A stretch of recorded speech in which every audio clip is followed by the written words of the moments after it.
Well, welcome back, everybody. It is Wednesday morning, and I'm really excited to be here. So, there's a few things that I'm going to announce, and yeah, I'm doing things a little differently. If you've noticed, I've started to go weekly on my lives every Wednesday at 10 o'clock right here.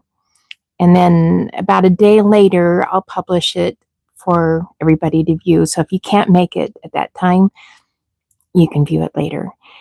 And I've been doing a lot of shearings, a lot of baby evaluations, a lot of farm stuff, wool sorting. God, there's all kinds of stuff to do. And I'll continue doing all of that. And just to let you know, right now and for the next several months, probably 3 to 4 months, I'm going to be neck deep in baby bunnies. So it might turn into a series on evaluating babies. Oh my gosh. So we have baby bunnies to look at today too. They're 2 weeks old. I have 6 litters. That is insane. And I bred 8 more girls. So in a few weeks, I'll have a lot more. But anyway, 2 weeks is just so precious. They're still wiggly. They're getting their fur on. It's not long yet. And their eyes are just starting to open. So you get to see all that in just a minute. And I'm also going to try to do my best to incorporate a weekly theme, something educational, something. And then, today, before I get into this, I want to share with you on how to price your handspun yarn, specifically Angora handspun yarn. But I have a huge announcement to make. I am just so excited, you guys. My Kickstarter. Have you heard of Kickstarter? It's this program, and it's been around for a while, but entrepreneurs like myself, or if you want to initiate something, but you need money. Isn't that the way it goes? You need money to do something, to make money. But one of my dreams was to print a professionally done, hand-drawn, well, not really hand-drawn, because a lot of the artwork has been assisted by my local AI. I kindly call him Bubba. It's weird how they're getting so friendly. It's weird.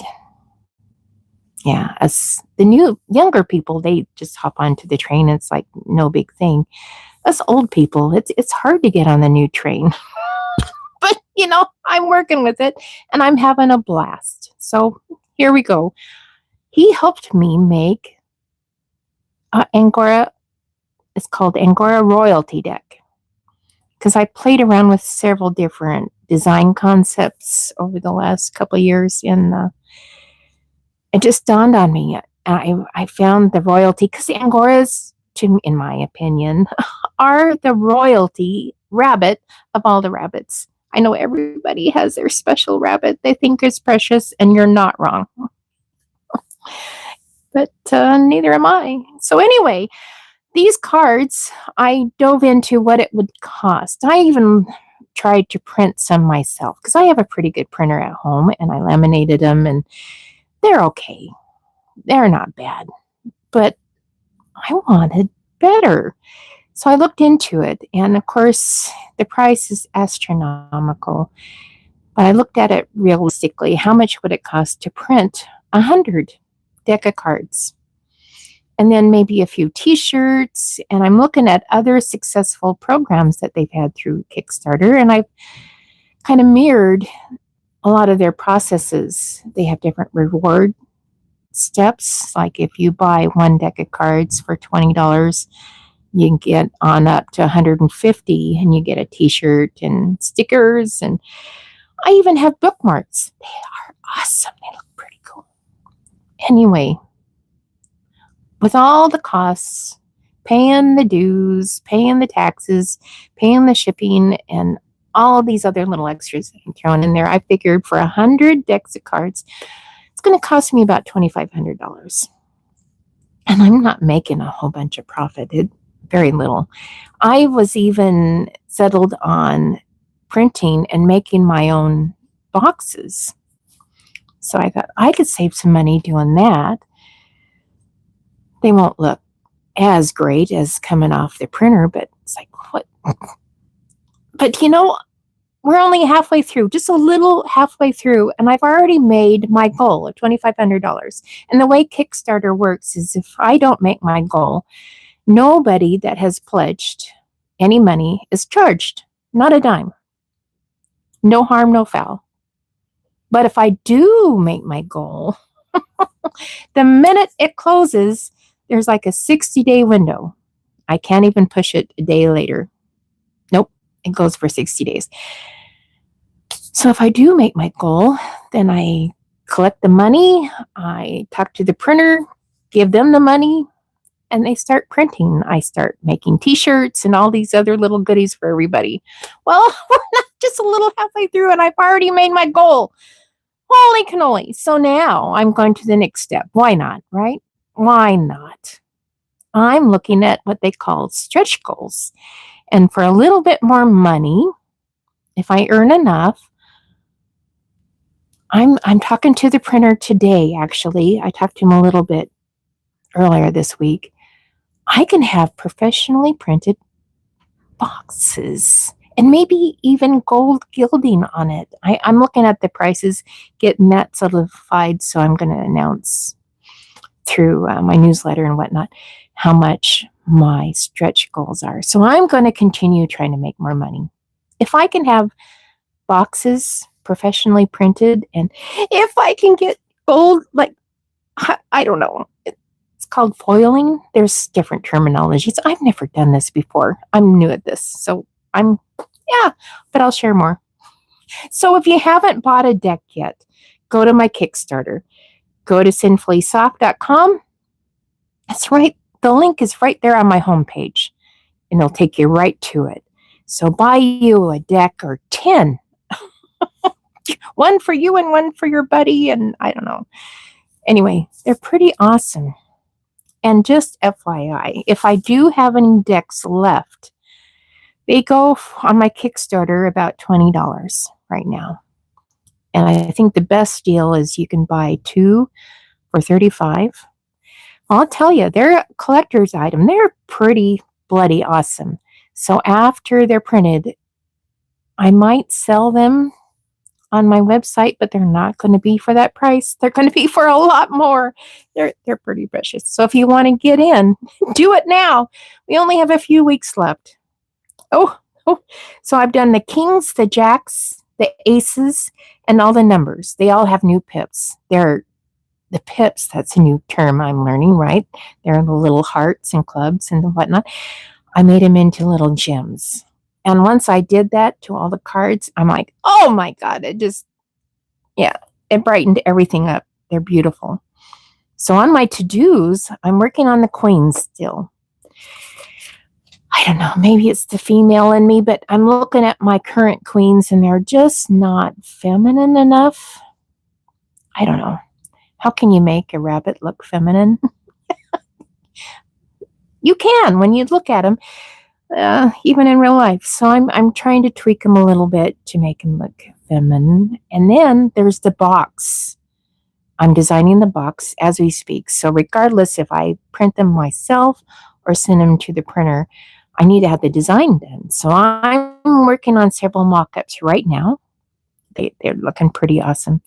And the back, that's my last piece. That part I'm struggling with, you guys. I have 4 or 5 that are really my favorite, and I'm having a hard time picking. So to all my backers, there's a way to message everybody and update everybody through the Kickstarter program. Here in the next week or two, I'm going to put together a poll, and you guys can help vote on which back I should make. Yeah, maybe it's the Libra in me, but I cannot make up my mind on this. They're all pretty. So anyway, there we go. And so another little thing that every once in a while, if I come across a good deal or something that's nifty, I want to share with you. This fly spray, it's called metered fly spray from Country Vet is the brand. I bought this a couple of years ago, and there's a little unit that it sprays every few minutes, battery operated. It's good for farms and dairies and kennels. It has made a huge difference. When I start seeing flies, one year it got so bad there was biting flies, and when I was in the barn grooming and taking care of my rabbits, I get bit, and I can't imagine how they feel. They can't tell me, they can't talk. But I know there was a lot of show coats being chewed on the shoulders and whatnot, more than normal. You always get that once in a while, but once I started using this stuff, it was great. But it's pricey. My local farm store, my God, it was over $20 a can. Just one can. And then my husband said, well, I'll get it on Amazon. $25, $23. It's like, holy cannoli. So I looked at different, it's like, I'm a broke ass, you guys. I'm always looking for a deal. But I won't sacrifice quality. I draw the line. And I really like this stuff. It's been proven it works really good. And then I found Agra Sales Inc. It's a company. I've never heard of them before. They're in Nebraska. This is another thing I like to do is support U.S. companies. Nebraska. I have family near there. Well, in-laws anyway. So, hey, I went on their website, and I'll put a link in the video if you're interested. But they are the cheapest I found by far. There's other companies that I found for $14, $12 a can. But Agra Inc., as of today, right now, they're selling them for $10.50. Is that right? Did I read that right? $10.50. So 4 of them cost me a little over $50, and that's with shipping. If you have an indoor barn, outdoor barn, I don't know. I don't think it'd work outdoors.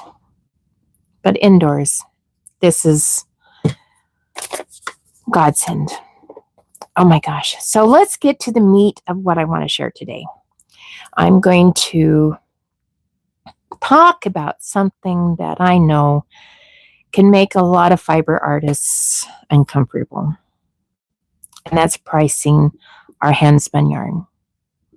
And not just any handspun yarn. I want to talk specifically about Angora handspun yarn. Yarn that comes from rabbits we raise, we groom, we care for, we breed thoughtfully and love. And hey, just a little interjection here. I'm Tammy with Sinfully Soft Yarns, Fuzzy Vaughn's Farm, and I'm so glad you're here with me today. If you enjoy these videos, it would truly help me so much if you like and subscribe and follow along as we learn and grow together. So as I was saying, what I'm sharing with you today is not for those of you that are just spinning for the pure joy of it. This is for those of you who not only spin for the joy, but you are also considering selling your yarns at market, or maybe you already do. This is one of the questions I get asked a lot, so much. It's like, how do you price your handspun yarn? And honestly, pricing handspun yarn has been one of my hardest parts of my personal fiber journey. I have underpriced myself. I have second-guessed myself. I have looked at the final price of my yarn, and I thought, oh my God, how can I afford my own yarn? But over time, I have learned something really important. Pricing fairly is not the same thing as pricing selfishly. For fair pricing honors the yarn. It honors the rabbits. And it honors the years of breeding that fiber. It honors the time at the spinning wheel. And it honors the customers too, because it tells them the truth about what they're buying. Angora is not just another fiber. It's a luxury fiber. It is soft, it's warm, it's light and airy, and incredibly special. But when we raise our own Angoras, there's another layer to it completely. That fiber did not just appear in a bag. There was feeding, there was grooming, there was cage cleaning, there was breeding selections, there was coat care, and there was years of what makes good wool. A lot of learning in there. There were rabbits who had to be healthy and comfortable and cared for long before that fiber ever reached the spinning wheel. So when we price Angora yarn, we are not only pricing a skein, we're pricing the whole journey. And I think that's where many of us struggle. We look at our finished skein and say, well, it's only a few ounces. But those few ounces represent months of coat growth, hours of care, years of breeding, and then all that work that happens after the fiber is harvested. And I want to say this gently because I know a lot of us have done this. I have. Oh my God, yes. When we underprice our yarn, we often think we are being kind to the customer. But sometimes what we are really doing is teaching people that handmade fiber, luxury fiber, should be cheap. And that's not fair to us. It's not fair to our rabbits. And it's not fair to other fiber artists. And honestly, it's not fair to the customer either, because it hides the true value of what they're holding in their hands. A skein of Angora handspun yarn is not the same as a commercial skein from a big box store. And it's not made by machines in huge batches. It is not anonymous. It is not replaceable. It is one of a kind. And there's a real person behind it. There's a real rabbit behind it. And there's real skill behind it. And the price should reflect that. Now, let's talk about the part that gets uncomfortable. Sometimes we calculate the price and then we panic. I know I do. I have, and I still do. And we say, oh, that's too much. No one will pay that. I wouldn't pay that. Or I feel guilty charging that. I'm just doing this because I love it. I understand all of that. I've said all of that. But loving something does not mean your labor has no value. I love my Angoras. I love spinning. I love creating yarn. I love the entire process. But love does not pay for the feed. Love does not replace the equipment. Love does not cover the dye, the labels, the packaging, the booth fees, the website fees, or the hours of work that goes behind making something beautiful. And this is where I want you, my fellow fiber artists, to shift your thinking. You are not charging someone because you're greedy. You are charging because what you made has value. I'm putting the final touches right now on another video that goes into a lot more detail. And I walk through my pricing method. But for this live, I just want to give you the big picture, my thoughts, my philosophy. The other video, I will be publishing it within the Angora Artesian Academy. And that's where I explain it all. I use a 3-step formula. First, I look at the material costs. What is the actual value of the fiber going into that skein? And second, I look at the labor. How much time did it take to spin, to ply, to dye, to fold, to finish, to label, and prepare that yarn? Yes, everything.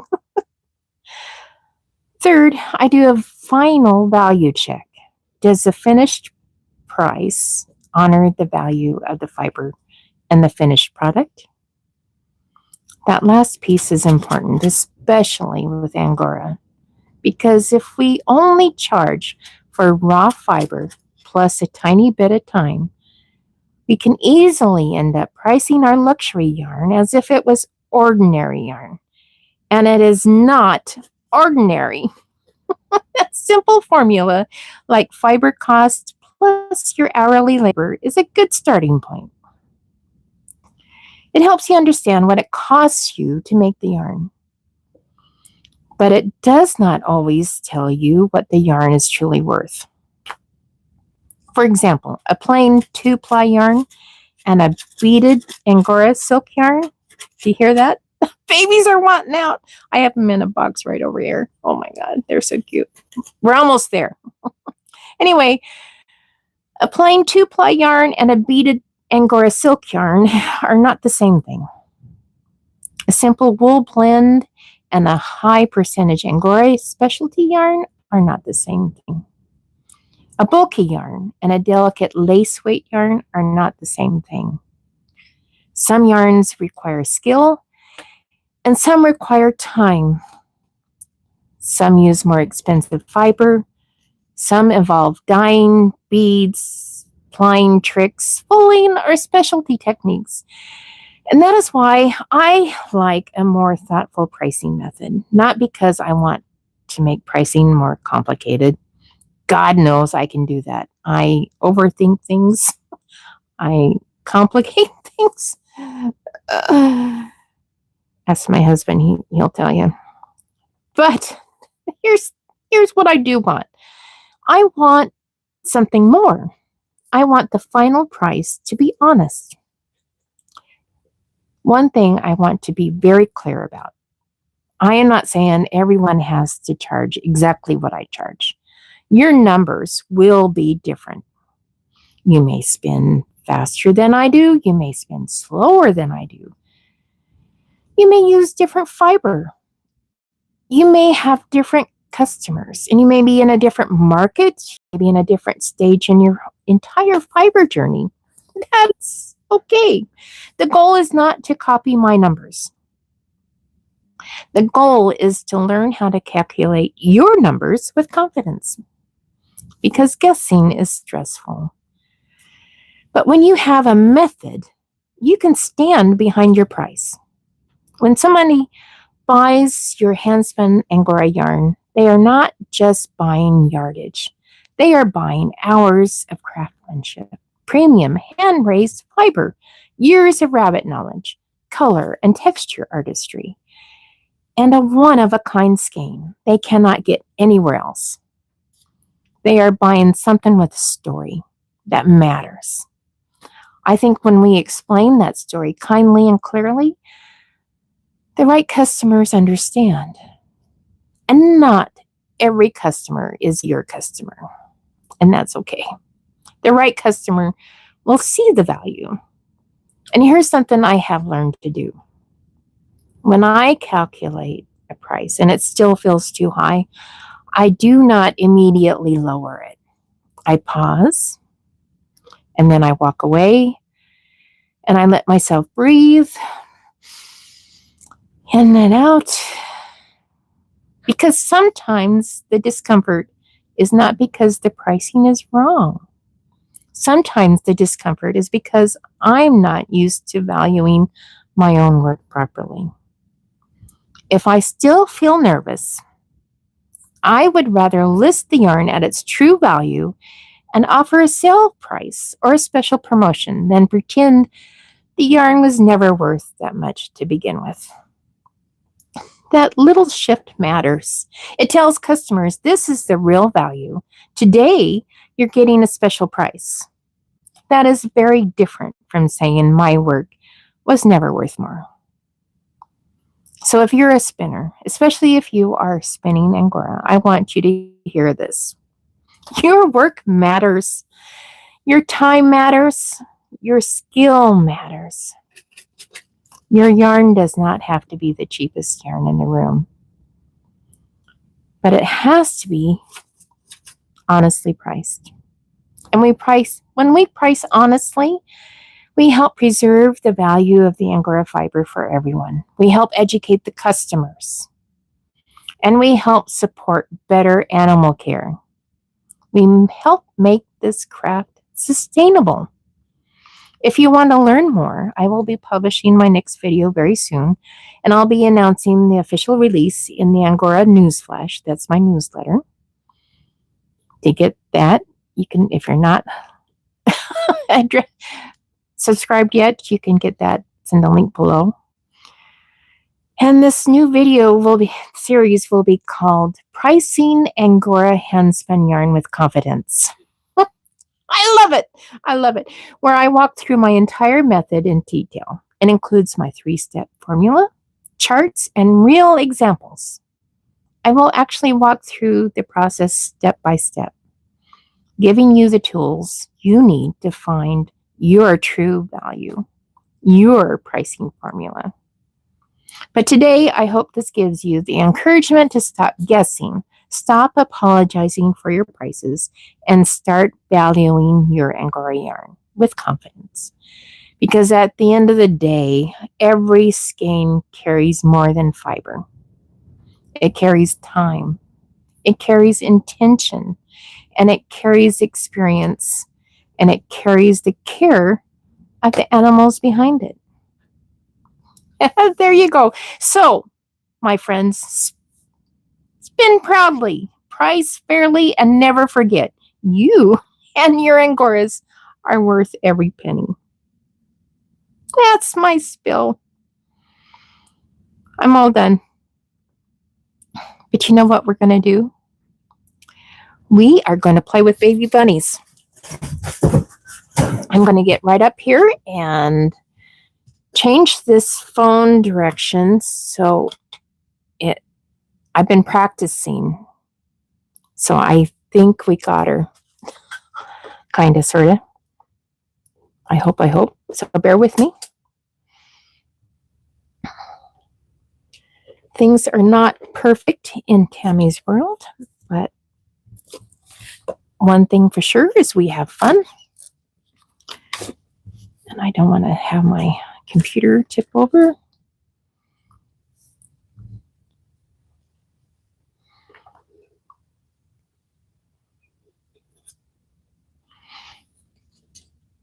We're going to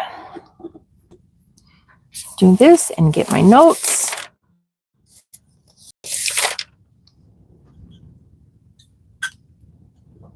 I still haven't figured out how to adjust the exact placement of my phone. God, these guys are noisy little critters.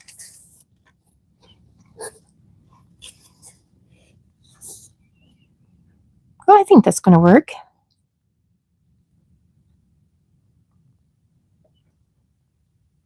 Yeah. Now, if my phone would just stop wiggling, I don't know why it's still wiggling. I have it on a separate tripod just so it doesn't wiggle on my desk. So these guys are 2 weeks old. They all vary. Some were born on the 26th of May and some were on the 27th, 29th, and 28th. But they're all within a few. Oh, look at you guys are so cute. Who are you? You're desirable. Yes, +1. Vision of love. Nope. Nestle Fluff. That's it. Nestle Fluffs came over here. I got 1 chocolate agouti, 2 whites, a chocolate, and 2 chestnuts. Oh, you guys are so precious. Look at that. Oh my God. This is my favorite thing on the entire planet. And I have a lot of favorites. Oh my goodness. Look at you. Nice white belly. Little eyes are open. Starting to feel those little toenails already, but we won't trim them today. Not even. Maybe in a few more weeks. Here's the other chestnut, just a little bit smaller, but eyes are open. Yes.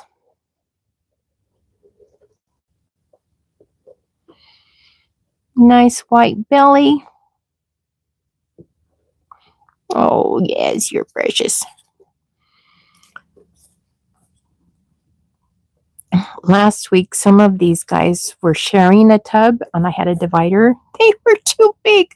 I had to, yeah, they had to get their own tub. I think by next week, they might outgrow this tub. Now, look at this chocolate.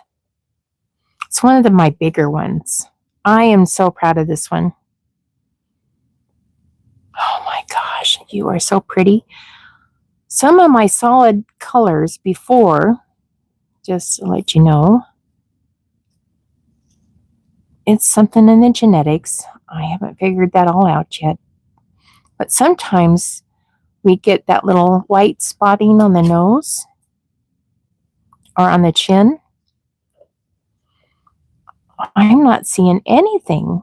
And sometimes there's a white spot on the forehead. So I don't know if you're a boy or a girl yet. Those little parts are too small for me to look at right now. But I am loving this. Yes, you're precious.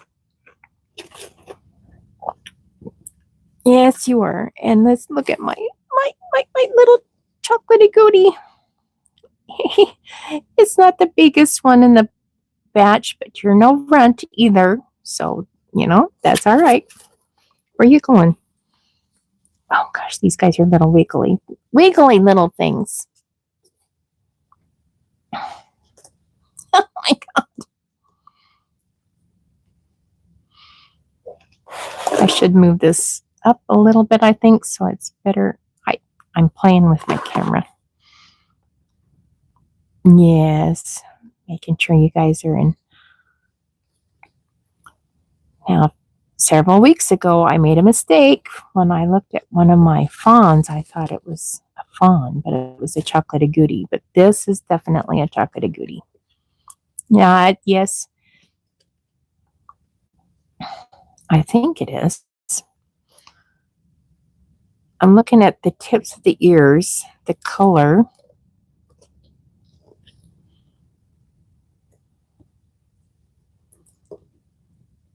It's awfully dark, but it's not as dark. This can be confusing too, because sometimes you can have a high rufous chestnut that has a lot of orange in it. But I don't think this is it. Because if I look at the tips of the wool, this is black and this is brown. Yes, so we're okay.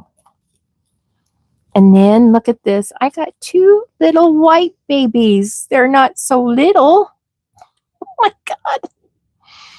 Oh my gosh. Yes, hi baby. Little eyes are starting to open up. Yes. I remember years ago, I had a teenager across town. I hired her to play with baby bunnies. That's with my first COD. I needed more time. I needed them to get accustomed to being handled. I told her that's not the only thing that I need help with. There's not so fun stuff like cleaning poo. But when I told her I specifically needed her to come over and play with baby bunnies, she thought I was nuts. You're going to pay me to do that? It's like, oh, yes. So here we go. Yes.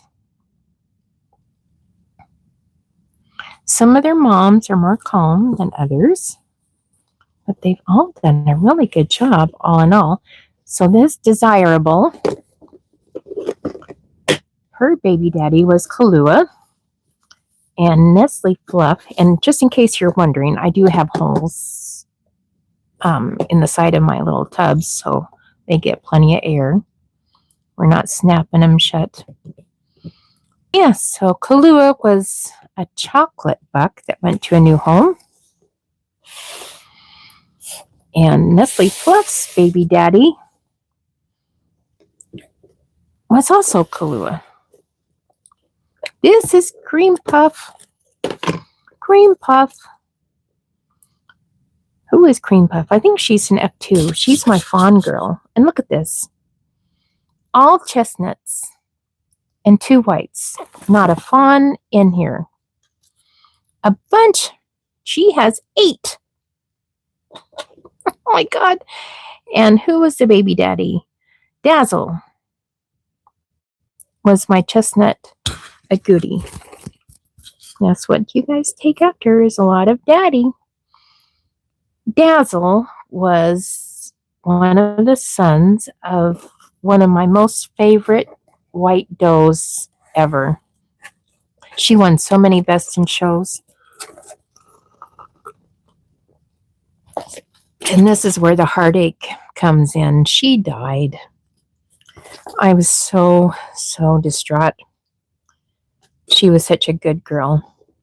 Hi, baby. Did somebody pee on your head? What's going on there? Yeah. Yeah. They like doing the pile method. I don't know why.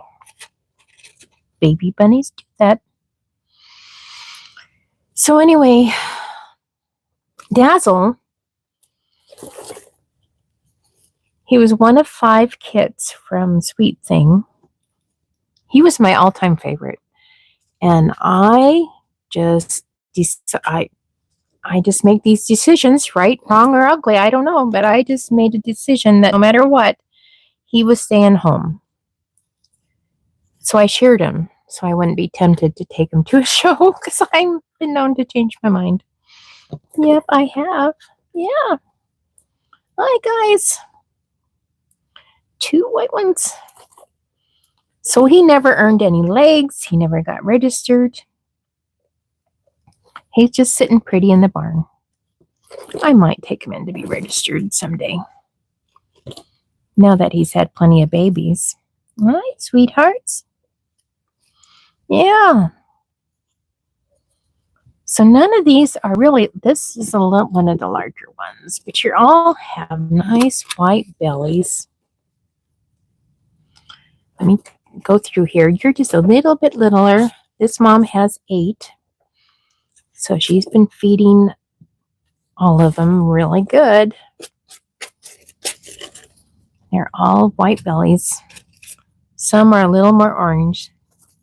Not much, but a little more orange. You guys are precious. Oh no. And who, yeah, baby daddy was Dazzle. Oh, he's a good boy. So I'm really excited. I think Cream Puff is my F2. She's a fawn. And Dazzle is a purebred. Yep. So we're going to put you right up. Oh, who's this? Dahlia.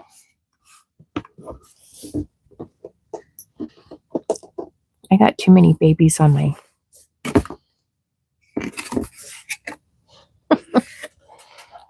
Can I do this? Can I move you over here? Out of the way? Hi. This is a box that I had a divider in last week. And they're too fat.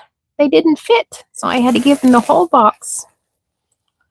This is Dahlia's.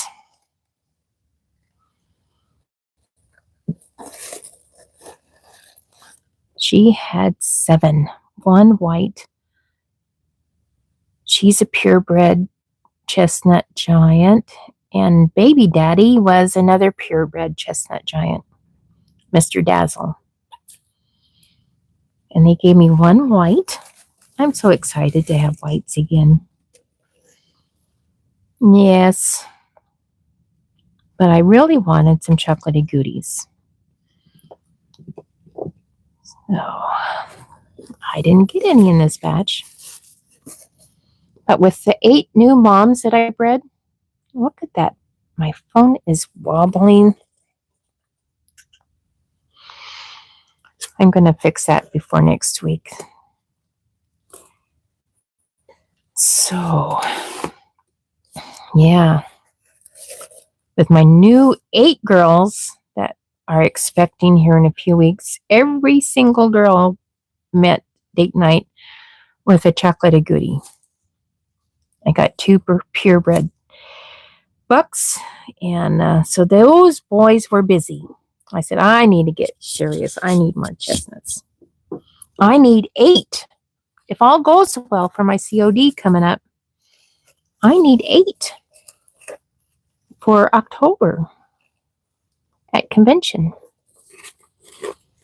And with the new rules, I don't need to have any specific age classifications. They can be any sex, any age. So if I make a whole bunch, we should be okay. Yeah.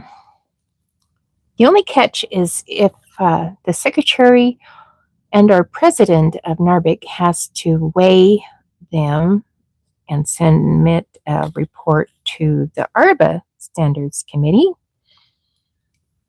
to verify their weights. So, giants is easy, right? Well, easy and hard. The easy part, juniors, they have to be at least 4.75 pounds. And boy, howdy, they will make that with no problem. All of these guys will be juniors. And then the intermediates, 6 to 8 month old, there is absolutely no weight requirement. So they can be anything.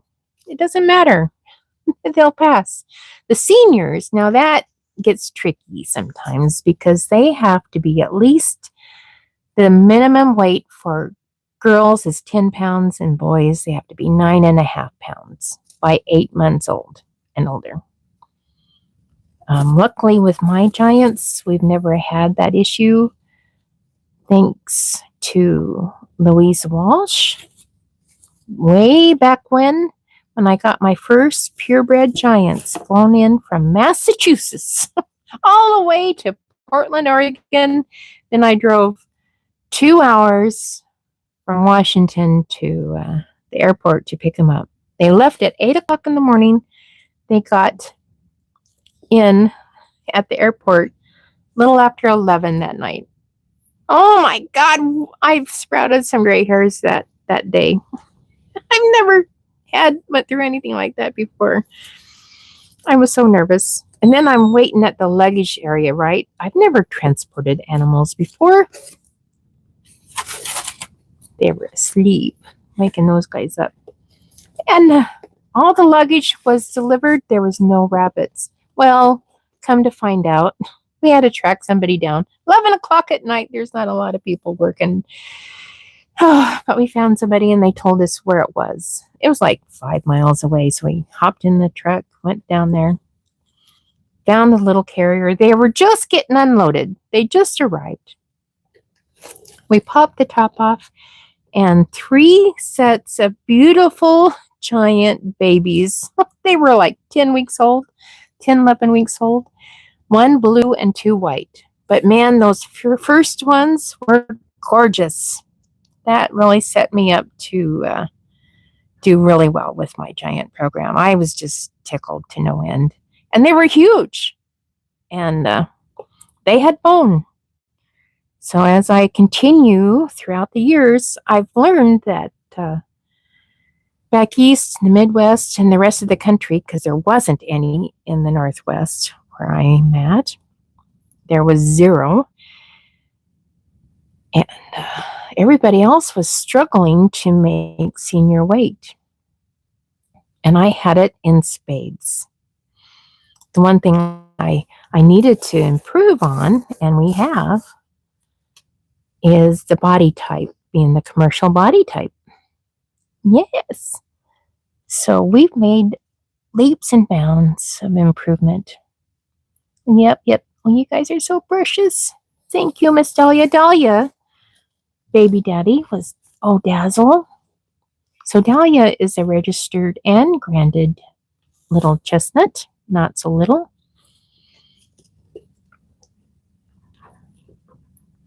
So these babies have a very bright future. both parents are superb. I'm like, oh my God, these guys are precious. So if you're in the market for giant Angoras, when these guys reach age, they will be available. Oh God, because I need to make room for chocolate goodies. Oh, and look who I have here.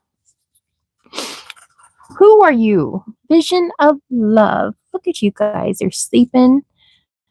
You're just making your. I needed to put you in your own box too, don't I? You guys are all scrunched up. But I think you're liking it. You guys do the baby bunny pile anyway, right? Holy cow. Yeah, so next week they're going to graduate to bigger boxes. Yep, yep, yep. So over here we have Vision of Love. Let me look at my notes. She had 9. So 3 I gave to Petunia. I can talk today. 3 are over here because Petunia only had 2. She had the little chocolate goodie and the little fawn. So these 3 are part of this batch. Yes. And Vision of Love is an F3. And she was crossed with Coco. He's my chocolate goodie. And so was Petunia. Yeah. That's Hope's chocolate goodie that I bought from her. It is so much fun, you guys. I'm finally starting to get good stock from other breeders here in the Northwest. You know how many years? Oh my God, it has been incredible. A roller coaster. We started to get some people interested, and then COVID hit, and then, oh my gosh. And having Angoras is a specialty niche. But giant Angoras is even more special. One is because they're hard to find. And the other thing people have told me why they don't do giant Angoras is because, 1, they couldn't find them, and 2, they only came in white. But they wanted color, especially to show. White is boring. White has its benefits, right? When you dye in your wool, because when you dye the white, it's pure white.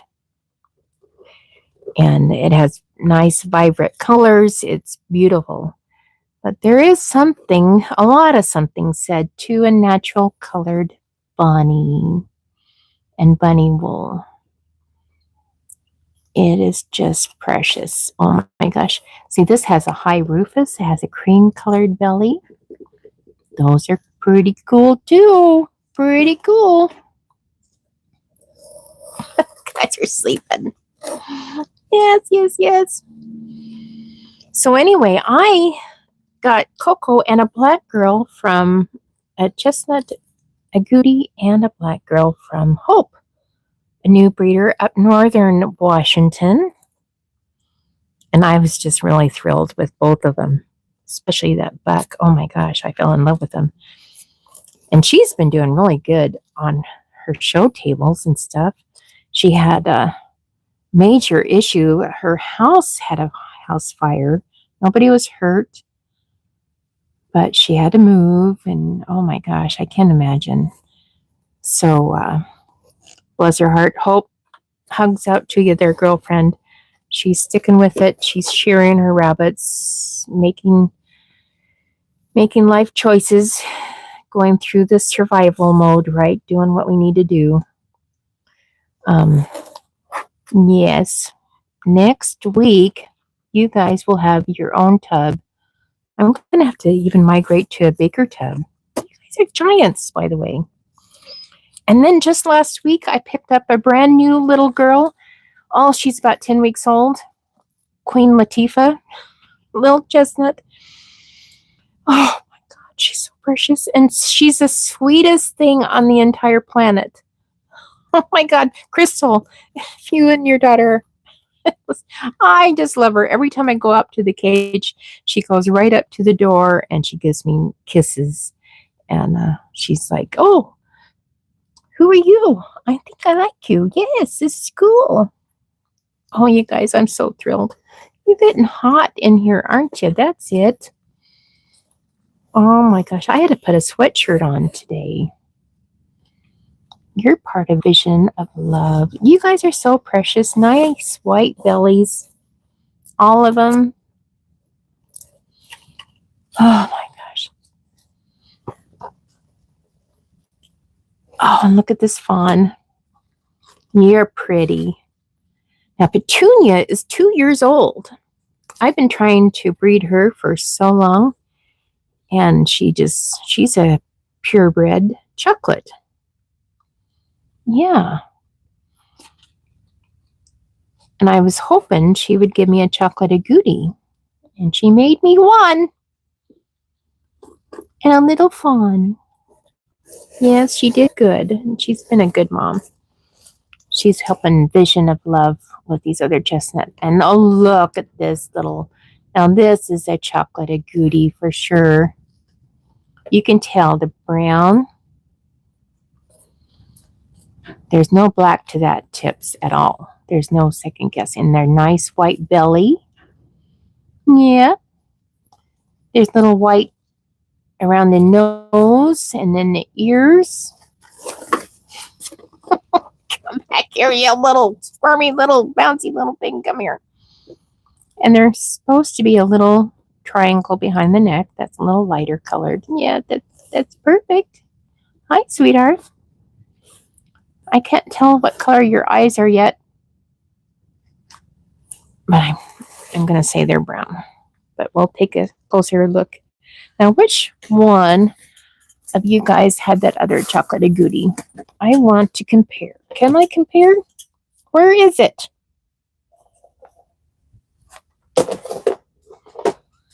They all went to sleep. Oh, it's right here, I bet you. There it is. Now I'm going to have to watch this video again, so I gotta be careful and not get these guys mixed. Don't go anywhere. We're live. Don't embarrass me. Right hand is Petunia. Yeah. That's brown too. Yep, that's brown too. Okay, that's Petunia. I'm going to put you back so I don't get you guys mixed up. We don't want to mix up babies. God. Don't do that, Demi. Is that everybody? I think that's everybody. Oh, yes, you're so precious. Little eyes are awake. I know.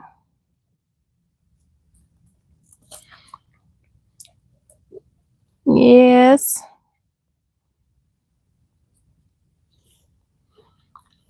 Hi, babies. So for next Wednesday, we'll do this again.